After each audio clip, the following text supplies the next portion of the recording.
Kraljevo, grad u centralnoj Srbiji u Raškom okrugu, nalazi se u blizini ušća reke Ibar u Zapadnu Moravu na nadmorskoj visini od 190 do 208 metara, okružen je šumadijskim planinama na severu i grupom kopaoničkih planina na jugu.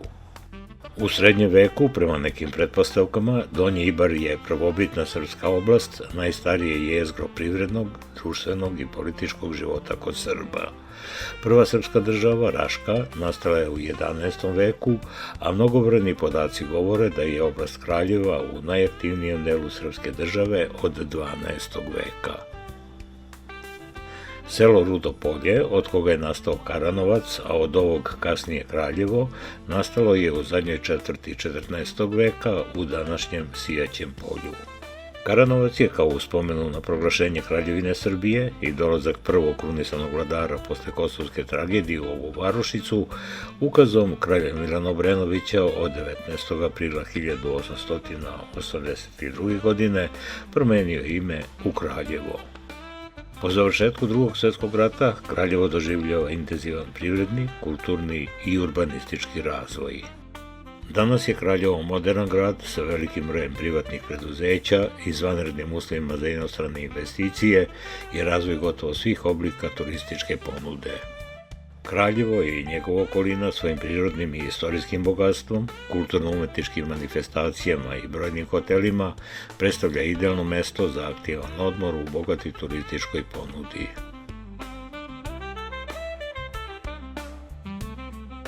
Kulturno leto u Kraljevu bogato je kulturno-umetničkim sadržajima.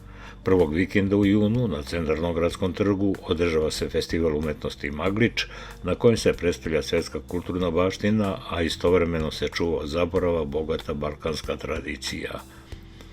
Smotra narodnog stvaralaštva održava se u julu uz brojne pevačke grupe i folklorne ansamble iz Srbije i regiona. Polovinom septembra u toku internacionalnog džez festivala Džez Ibar, grad Kraljevo se pretvara u muzički centar regiona. Festival Zlatne harmonike Kraljeva bavi se promovisanjem narodne i umetničke muzike. Maglič Fest se održava ispred manastira Studenice, viteške borbe i nastupi najboljih grupa koje izvode srednjevekovnu muziku uz druge sadržaje okupljaju veliki broj gledalaca. Likovna kolonija Studenica jedna je od dve najreprezentativnije likovne kolonije u zemlji sa tradicijom dugom od 43 godine. Takmičenje u pripremi riblje čorbe na obali Ibra i srebreni kazan na gradskom trgu okupljaju veliki broj učesnika. Manifestacija Žički duhovni sabor Dani preobraženja jedna je od najznačajnijih kulturnih manifestacija u našoj zemlji sa tradicijom dugom 3 decenije. Centralni deo manifestacije posvećen je dobitniku Žičke Hrisovulje, koja se dodeljuje savremenim srpskim pesnicima za poniranje u dubinu našeg pesničkog i kulturnog nasleđa i doprinos savremenoj poeziji.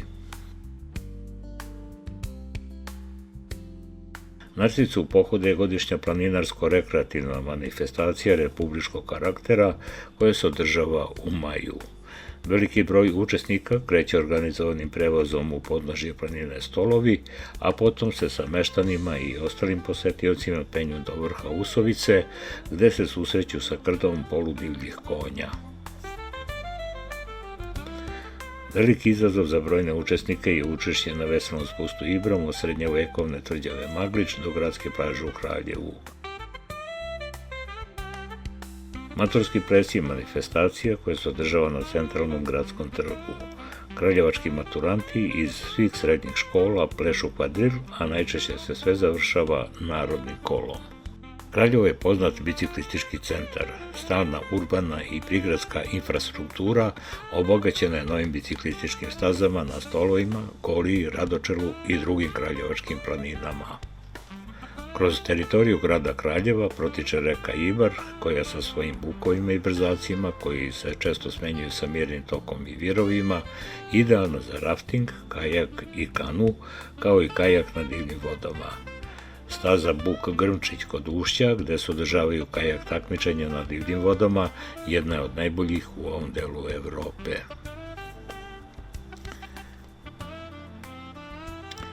Kraljevo i njegova okolina sa svojim planinama pruži izvrsne mogućnosti za letenje paraglajderom.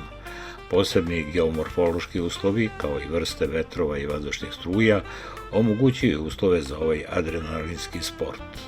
Postoji nekoliko idealnih poletišta i terena za paraglajding, posebno na planinama Stolovi, Golija, Radočelo i Troglav. Za vožnju i organizaciju takmičenja sa terenskim vozilima i kvadovima postoje izvanredni uslovi na teritoriji grada Kraljeva. Jedan od načina da se uživa u prirodi ove regije jeste vožnja ovih moćnih četvorotočkaša kroz divlje predele, od čije lepote zastaje dah. U turističkoj ponudi Kraljeva na raspolaganju je škola jahanja u prirodi u konjičkom klubu Zapadna Morava.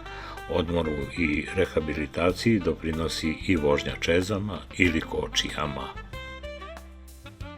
Grad Kraljevo ima brojne znamenitosti. Idejni tvorac trga okruglog oblika bio je knez Miloš 1832. godine. Na osnovu regulacionog plana iz iste godine, koji je sačinio Lazar Zuban, izgrađen je veliki kružni trg upisan u ortogonalnu šemu ulica koje se seku pod pravim uglom. Simbol grada, spomenik srpskim ratnicima izginulim u ratovima od 1912. do 1918. godine, nalazi se na centralnom gradskom trgu i delo je ruskog arhitekta umetnika Romana Verhovskog. Značajno obeležje varačkog života iz prve polovine 19. veka u Kraljevu predstavlja gospodar Vasin Konak, koji pripada tradicionalnom tipu kuća koje su građene u doba kneza Miloša. Konak danas nosi naziv Pravoslavni duhovni centar vladika Nikolaj Velimirović. Adžića kuća je najstariji stambeni objekat u Kraljevu. Primer je folklorne arhitekture balkanskog stila iz prve polovine 19. veka i jedan je od najstarijih objekata u nekadašnjem Karanovcu. Zgrada muzeja, izgrađena 1873. godine, podsjeća na monumentalnu arhitekturu javnih objekata u stilu evropske moderne. Muzej posjeduje veoma bogatu istorijsku zbirku i prostor za organizaciju događaja iz kulture. Knez Miloš je zadužbine podizao na značajnim mestima iz svoje biografije. Tako je u nekadašnjem Karanovcu, nedaleko šanca drugog srpskog ustanka, 1824. godine, izgrađena saborna crkva Svete Trojice. Hotel Pariz izgrađen je oko 1881. godine sredstvima više kraljevačkih trgovaca, da bi 1885. godine prešao u vlasništvo prve kraljevske akcionarske štedionice.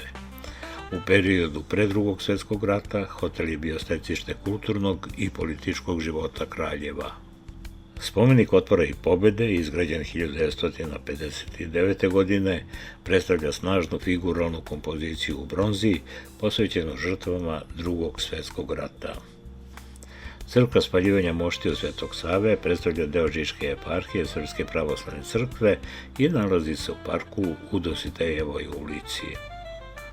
Grad Kraljevo raspolaže mnogobrojnim biserima turističke ponude. Za zdravstveni turizam, odmor i rekreaciju značajni su Mataruška i Bogutovačka banja. One su se posle dužeg perioda samostalnog razvoja integrisale u prirodno lečilište i odmaralište Mataruška i Bogutovačka banja i kao takve poslovale do 2015. godine, kada je pokrenut stečajni postupak. Vi se sjećate Mataruške banje nekada, ona je bila jedno od najposjećenijih turističkih mesta u bivšoj Jugoslaviji. Veliki broj ljudi iz Srbije, iz drugih zemalja nekadašnje Jugoslavije, ali i iz inostranstva dolazilo u Matarušku banju. Tokom sezone Mataruška banja je bila puna. Mladi ljudi su dolazili, nešto stari ljudi, žene sa zdravstvenim problemima i Mataruška banja je živela. Nažalost, mlađi ljudi se ne sećaju tog doba. Za njih je Mataruška banja bila devastirano mesto. Oni mogu da pamte samo polomljene klupe, kante za otpadke koji su uništeni, smeće na sve strane, hotele koji su devastirani i, nažalost, pretila je opasnost da Mataruška banja ostane samo u sećanjima vremešnih ljudi.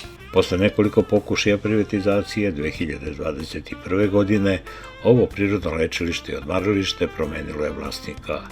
Za 1.840.000 evra preduzeće Ekonom iz Ušća kod Kraljeva, vlasnika Dejana Antonijevića, postala je vlasnik nepokretne i pokretne imovine Privrednog društva Mataruška i Bogutovačka banja.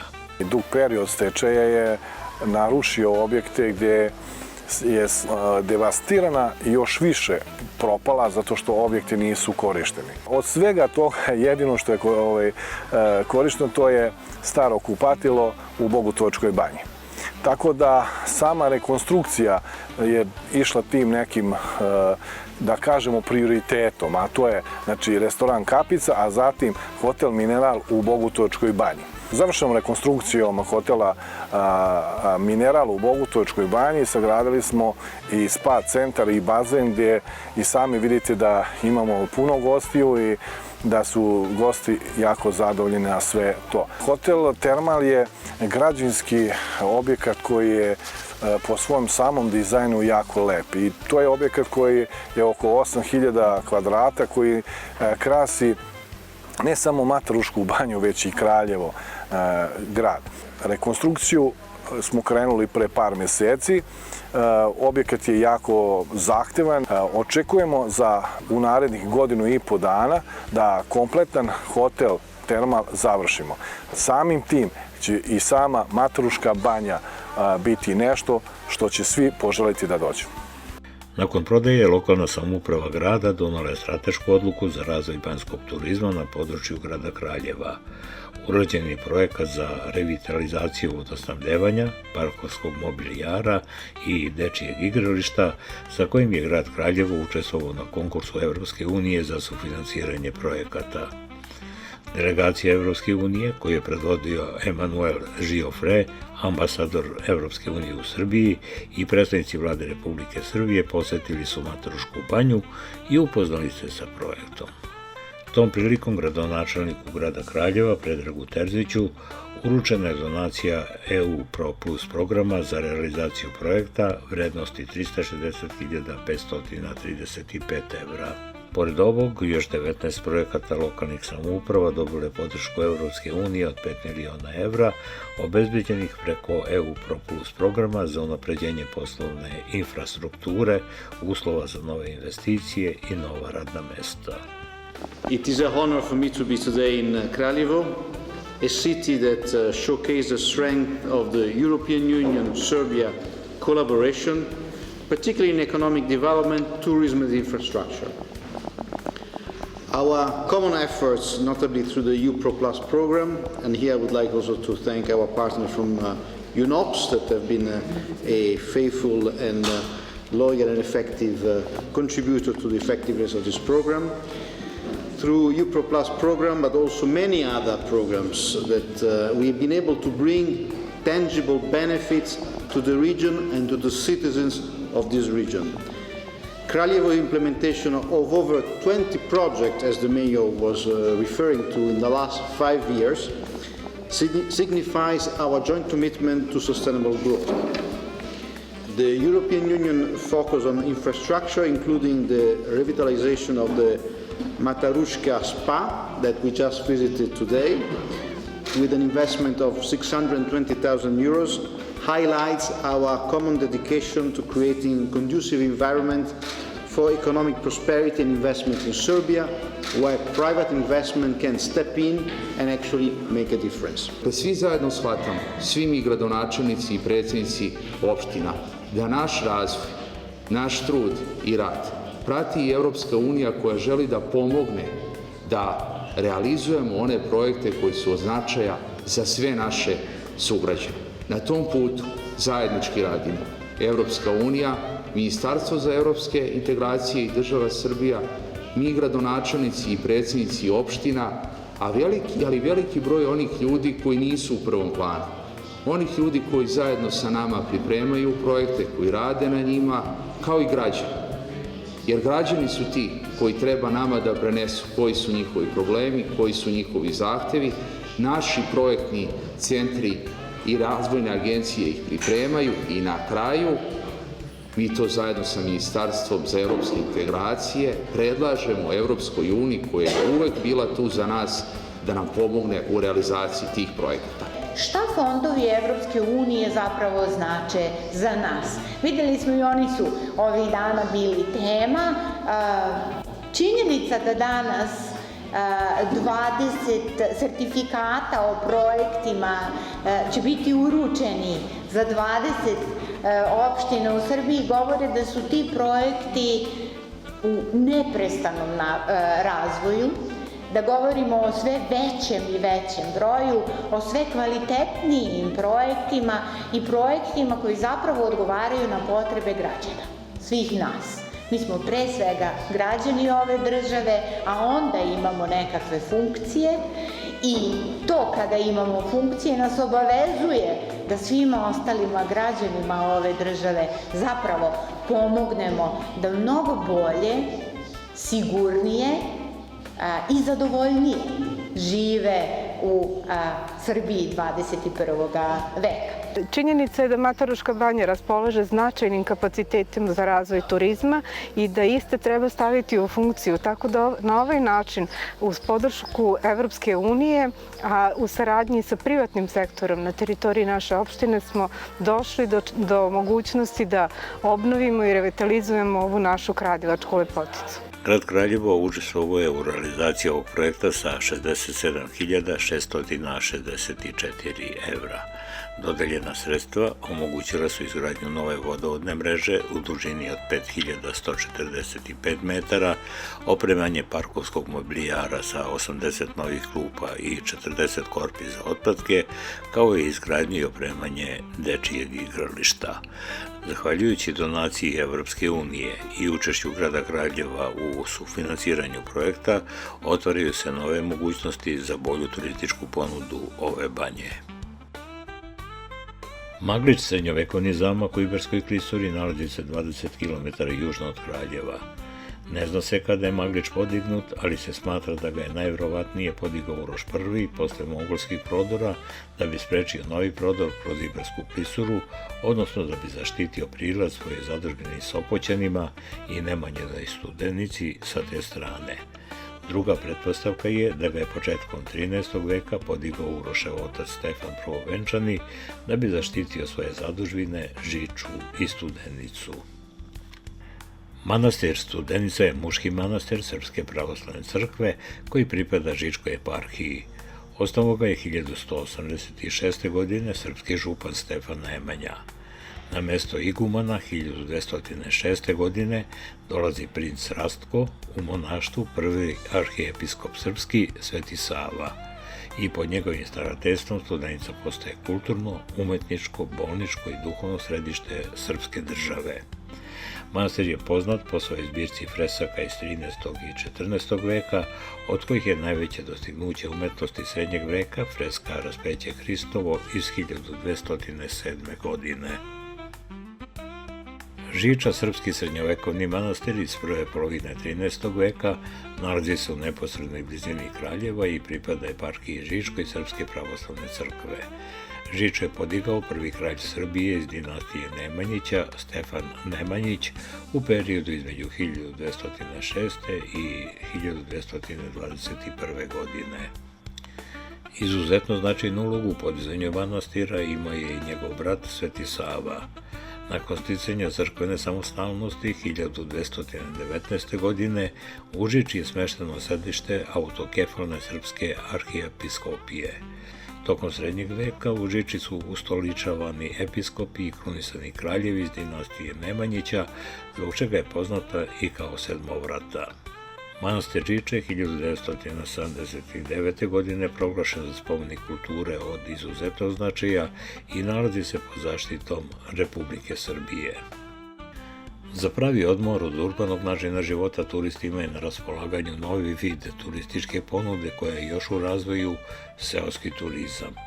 Lepo prirodno okruženje, dobro uređeni objekti, veliki izbor zdrave hrane i pića spremljenih po tradicionalnim receptima i aktivno učešće u obavljanju seoskih poslova opredeljuju turiste da odmor provode na selu. Seoski turizam dobro je razvijen u selima Rudno, Bogutovac i Lopatnica. Ovim poslom bavi se više od 150 domaćinstava koja su njemu prepoznala šansu za egzistenciju i bolju budućnost. Razvoj seoskog turizma postiče i grad Kraljevo. Posljednjih 8 godina grad iz budžeta izdvaja značajna sredstva za povećanje smeštajnih kapaciteta i poboljšanje usluga u seoskim domaćinstvima koja su kategorizovana za obavljanje turističke delatnosti. U blizini Kraljeva nalazi se šumovita planina Goč, koja je, zahvaljujući svojoj bogatoj prirodi i pitomoj klimi, postala interesantna turistička destinacija. Obeležene su pešačke staze za rekreativno planinarenje i urađene ski staze dužine 1500 metara. Na kraljevačkoj strani Goča nalaze se turistički centar Dobre vode, dečije odmaralište i objekat Gočko, balon sala, nastavna baza Šumarskog fakulteta i hotel Piramida sa pratećim sadržajima. Zahvaljujući donaciji Evropske unije preko EU Pro Plus programa i gradu Kraljevo, stvaraju se dobri uslovi za razvoj turizma kroz kvalitetnu turističku ponudu. Dobrodošli u Dolinu vekova i Kraljevo, grad bogate prošlosti, sadašnjosti i budućnosti.